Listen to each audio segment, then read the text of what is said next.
Hi, I'm Diane. Hi, I'm Simon. Simon is our guest today at I'm in Sofia, and he is our first, I guess, Bulgarian who identifies as a Bulgarian. Yeah, I do completely. As a Bulgarian, though I'm a world traveler, I would say, citizen of the world as well, but Bulgarian at heart. So, Simon, for us to get to know you better, we'll be asking you a couple questions. Well, I will. Can you just tell us what do you do and how do you spend your time usually? Sure. I'll start with the boring part, I guess. I do economics, finance. This is my job. I'm a financial analyst. Well, at least in my two previous positions. So yeah, but this is what I studied as well in the Netherlands. I studied in Utrecht for 4 years, and then I came back. But otherwise, I do write poetry in English, by the way. Poetry, completely different from the finance. Yeah, but I guess you need to refresh your mind from time to time. I train. I have a dog, and I go to a lot of concerts as well. This is one of my other passions. And I think that and I play video games, of course. I guess that's a good start. Yes. So for your poetry, do you write in Bulgarian and English? No, well, technically yes, but practically no. I have like 4 poems, I think, written in Bulgarian. But mostly I write in English. Well, I don't write only poetry, I write short stories, and I start a book as well. But the project that's coming close to publication is a collection of poems. Oh, collection of poems is being published. Yeah. Okay, this is your first publishing? Yeah. Okay. Because as every self-respecting writer, I think I started too many projects at once. But after I think 7 years of writing, I've decided that I want to wrap up something and then publish something finally. So a collection of poems. So when did you start writing? Was it from when you were younger? No. Okay. I actually completely hated writing when I was younger. Well, writing in uni and in school, I was not a fan of it. But because I loved history, I still love history and mythology a lot. I read a lot of books, and I read a lot of fantasy books in school instead of listening to my classes. And at some point at uni, I remember we were one night at a friend's house. We used to play chess all the time, but for some reason I didn't want to play that evening. And I don't know how we got to this point. Somebody challenged me to write a cool sci-fi story, and I said, okay, I'll show you what I can do. They challenged you? Yeah, on the spot. And I'm like, sure, Okay. I'll show you. And I wrote one, and it turned out pretty good.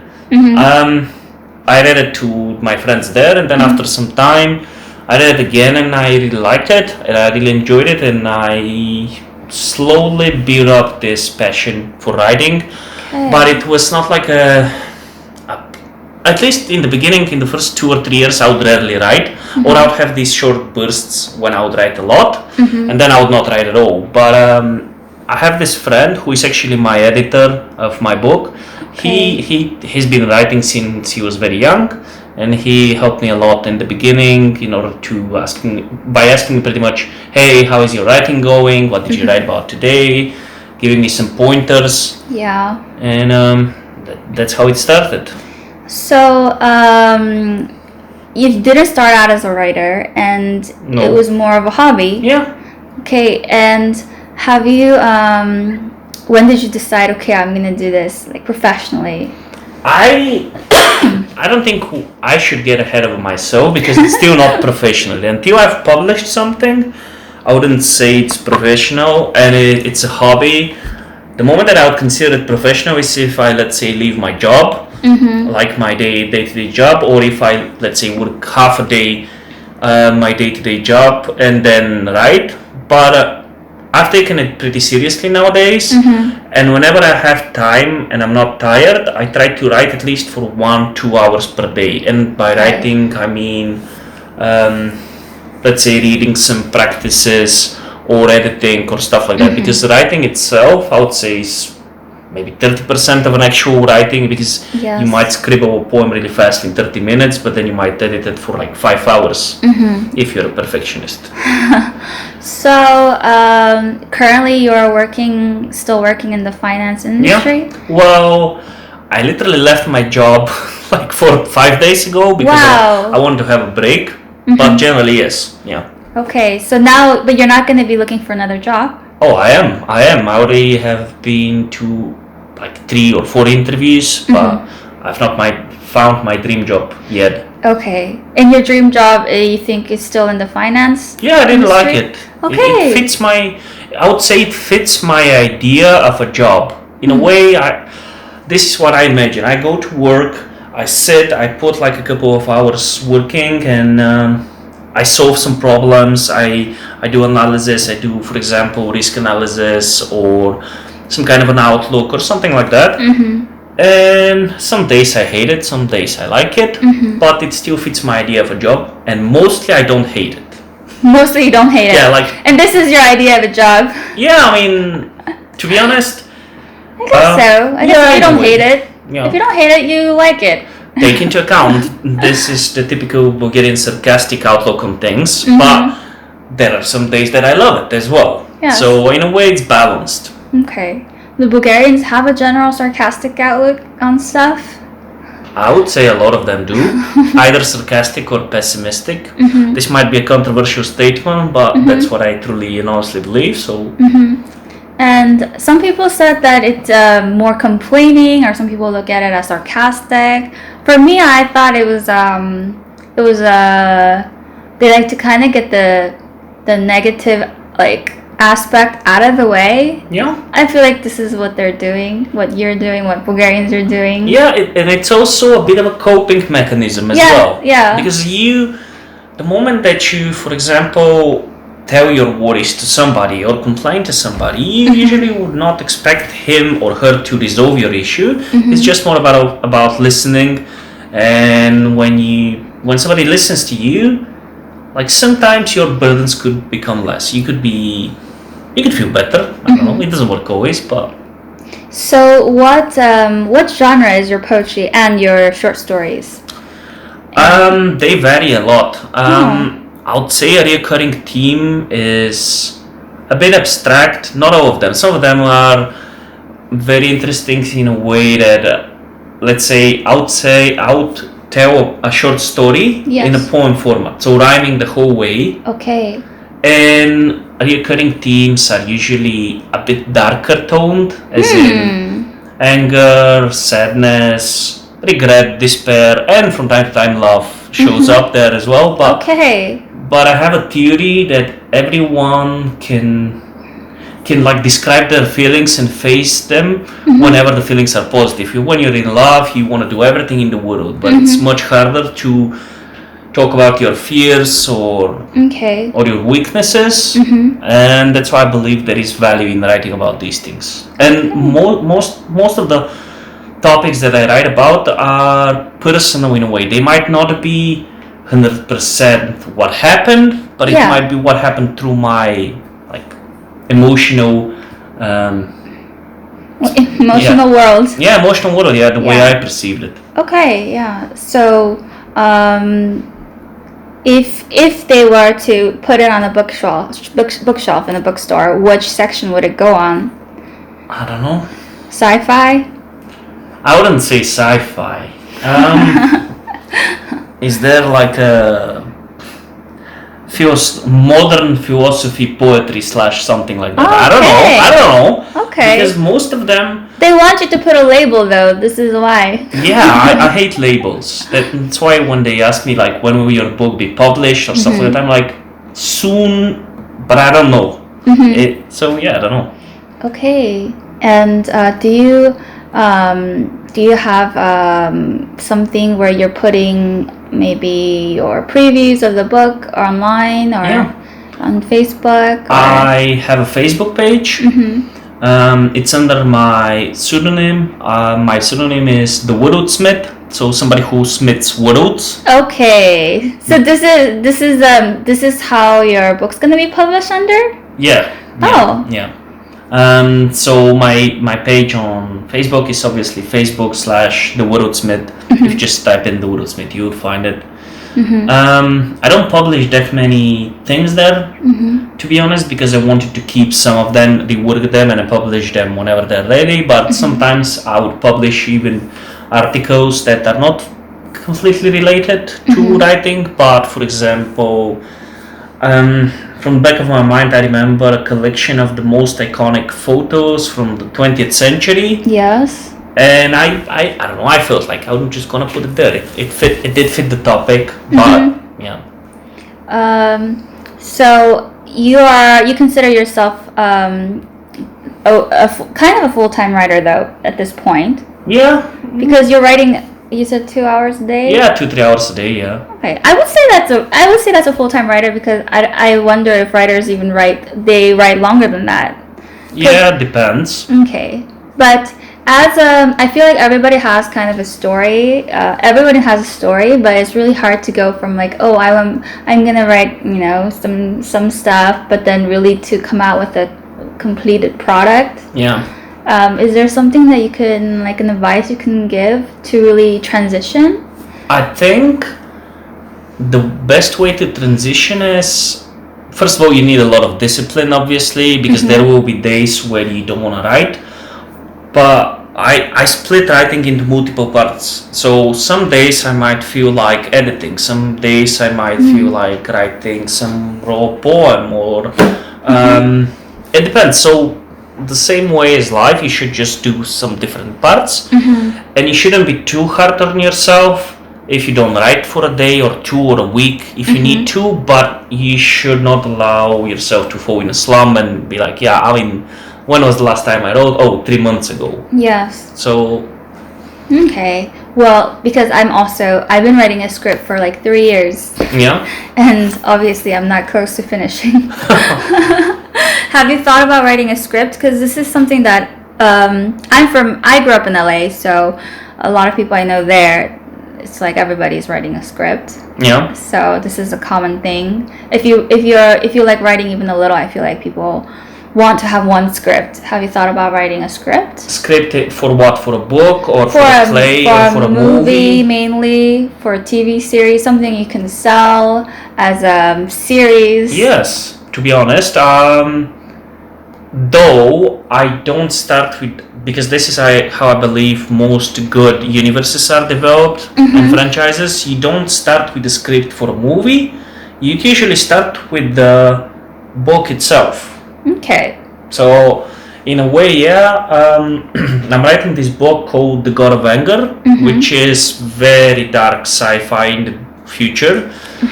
But it got out of hand a bit. As in, I have so much ideas that I'm not sure how to encapsulate it in one book. And I'm shifting in between the ideas of having, let's say, multiple short stories in the same universe, mostly about the same character. Okay. Or should it be kind of a typical... You'll have a series? Yeah, I don't know. We'll see. But I've decided that I need to start with something, and from the 3 main projects that I have, obviously the God of Anger book, I have also a collection of short stories called Winter of Mankind.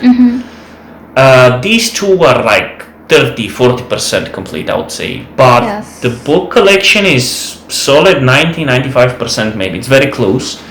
So I decided that I'll first focus, and this is not something that has happened randomly. I think I've been writing poetry specifically for that reason for the last maybe 2 years.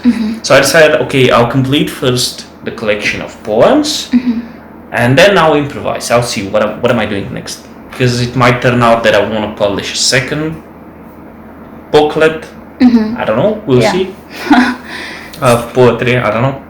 So it's almost the end of the year. So is there a, what would you say would be a worst habit, or the best habit that you have? Worst one is very easy to think of. It's smoking. Okay. I've been fighting with smoking for a very long time, and it's a very bad affliction.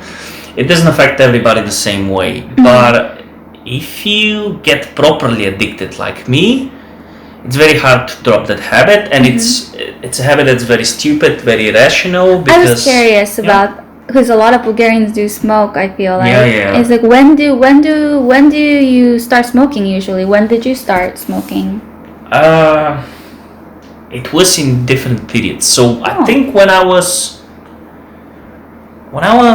I think in 6th grade, 7th grade, so 12, 13, I smoked for about a year. But smoked back then was not the same as smoking now. As in, now I would smoke like a pack a day, as most smokers. Back then I would smoke like a pack for a week, but still I was very young. Yes. And your parents allowed this? They did not know about it? They didn't know. I think my dad knew, kind of. Because one day he kind of told me, because he's a smoker, he's a very heavy smoker, and he said, listen, if you randomly, completely randomly, he tells me, listen, if you start smoking, you will have a very hard time to quit. So I think back then I stopped. Throughout high school, I smoked occasionally. So let's say when I go out to a party or something. And then at the uni, I also smoked occasionally. Because I was in the Netherlands, a lot of people were smoking weed, and a lot of like tobacco cigarettes were rolled as well. So it was very easy to ask somebody, hey, can you roll me a cigarette? And I smoked from time to time. But I think I truly started smoking when I came back. Because I don't know. I think it was out of like even it was a social thing. I almost can tell. I feel like it might be definitely because everybody seems to be smokers. A lot of people, like a lot of people. Yes, I was surprised actually. Everybody around me right now is a smoker mainly. So in the Netherlands, they smoke a lot of weed. Yeah, obviously. It's weird because I didn't feel that when I was there, but then everyone seemed quite friendly, and everyone said, this is why they're friendly. No, it's not because of the weed. I think Dutch people are one of the most friendly and hard-welcoming people in the world. I have an example for this. I remember the first time when I went to search for a place. Yes. First of all, I was very shocked because all landlords asked to see you in person. Okay. So I was like, but wait, I'm in Bulgaria, so what am I supposed to do? To come? Yeah. And you tell me, okay, I don't like you, so what? But what I did is I asked some potential landowners and house lords, whatever, to could potentially make like a group of appointments in the span of 1 week. Yes. And I found a room, but I sidetracked a bit. When I went there the first time, I was not sure on which stop to get out of the train, and this lady stopped, asked me, what are you doing, blah blah, I'm searching for a place. She stopped out of the train station, she walked with me to the place, and then she said, okay, I'm gonna go back and catch the train, I'm gonna go to the next city. And I'm like, what? You on your way to, let's say, work or something, you just dropped out of the train to help you, to help me and walk with me. Like, even if it would have been enough if she just told me, just because I initially thought that it was on the way. It's on her way. I was shocked. I was completely shocked. So you have a very good experience. I love the Netherlands. Yes, I actually I used to go there often for business, and I really liked it there as well. So as we started interviewing foreigners, I feel like one of the reasons for this podcast is to kind of have more communication and more conversations, and mainly because doing it in English, I think helps us talk with the locals and foreigners within the community here. And I feel like it's very segregated right now. Everybody kind of hangs out with their own groups, and it's really hard to really make new friends who are foreigners, or foreigners making friends with the local Bulgarian. And so is there something that you would maybe you would like to say to someone who's just coming to Sofia, or something about Bulgaria you would like to say? I think Well, for foreigners, if you wanna meet up other foreigners or just get friends, well, if you wanna meet up Bulgarians, you shouldn't be. The only advice I would say, and again, it might be a bit controversial, is Yes. some Bulgarians might seem really grumpy or not smiling and stuff like that. Yes. But I think it's a big part of the culture, so don't be scared to approach Bulgarians and talk to them and be like, hey, I'm lost, and you find out that most people will try to hang out with you even and will help you if needed. Yes. So yeah, don't be afraid to ask. That's what I'd say. And Okay. Bulgaria is awesome. Generally, as a place, either for tourism or for just staying for longer periods of time, or whatever fits your need. Also, do you think there's something that foreigners should like do as an experience here that they might not know about? Just the locals know. That's a very, very wide topic, and most probably if you've asked the Bulgarians, they've told you like a massive amount of items that need to be completed. I just had a friend visiting. She is from Taiwan, and I think I showed her pretty good places to go. One of them is obviously you'd go to the old city of Plovdiv, if you can, the Riva Monastery. Around Sofia, you can visit a lot of historical museums, like the archaeological museum in the center, for example, is pretty cool. I think, in my opinion, if you like history. Obviously, depends on the season. If it's summer, just pick a place on the beaches that is a bit off the beaten path. Anything but golden beaches. And in the winter, you just pick any winter resort like Bansko, Borovets, because I think this is one of the biggest strengths of Bulgaria, is that we have a very diverse climate. Yes. And you can do anything you want. So that's kind of cool. That I don't know. Yeah. That's for starters. Okay, so before we go, where can we find your book once it's published? It will be available on Amazon once it's published, and I guess you can follow me on Facebook, and I'll put an update whenever it's there. And I plan on making like a book intro kinda in a bar. In a bar? Yeah, in a bar. That's how I imagine it. I'll read a couple of poems, we'll have a couple of drinks. Okay, so you do like a reading in a bar? Yeah, that's what I imagine. Is there a lot of bars that do these kind of things? Yeah. Okay. A lot, but I've not picked the one that yet, at least, that I would love to. I've never been to a reading in Bulgaria, so yes. That sounds really interesting, and you'll let us know, and I'll write in the comments. Yeah.